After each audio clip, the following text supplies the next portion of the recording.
Sir, మీరు ఇంటర్నల్గా ఏమైనా రిపోర్ట్ ఇచ్చారా? క్లియరెన్స్ సర్టిఫికేట్ ఇచ్చారా శ్రీధర్కి? అంత బహిరంగంగా జనసేన కండువా వేసుకున్నాడు అంటే ఎమ్మెల్యే అరవ శ్రీధర్కి మీరు క్లియరెన్స్ ఇచ్చారా? రిపోర్ట్ ఇచ్చారా ఇంటర్నల్గా? ఒకవేళ అలాంటి రిపోర్ట్ ఏమన్నా ఇస్తే నాకు కూడా తెలియజేయండి దయచేసి. ఎందుకంటే అతని పార్టీ కండువా వేసుకోవడం ఈజ్ అన్ అఫెన్స్ అనేసి నేను ఈ వీడియో చేస్తున్నాను. కాకపోతే మీరు ఇంటర్నల్గా ఏమన్నా రిపోర్ట్ ఇచ్చిండుంటే ప్లీజ్ మాకు పబ్లిక్కి కూడా తెలియజేయండి. ఎందుకంటే I'm the one who suffered by him. కాబట్టి నాకు తెలిసి నాకు ఆ రైట్ ఉందనేసి నేను అనుకుంటున్నాను, అందుకే అడుగుతున్నాను.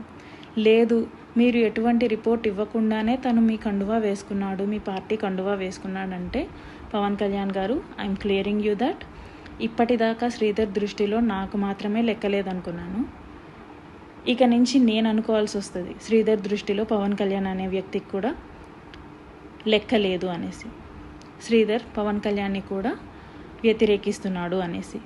పవన్ కళ్యాణ్ గారు చెప్పింది కూడా వ్యతిరేకించి పార్టీ కండువా వేసుకున్నాడు, ప్రోగ్రామ్కి అటెండ్ అయ్యాడు అనేసి. అంటే దీని ఉద్దేశం కమిటీకి వాల్యూ లేదా, పవన్ కళ్యాణ్ గారికి వాల్యూ లేదా, అసలు జనసేన పార్టీకి వాల్యూ లేదా?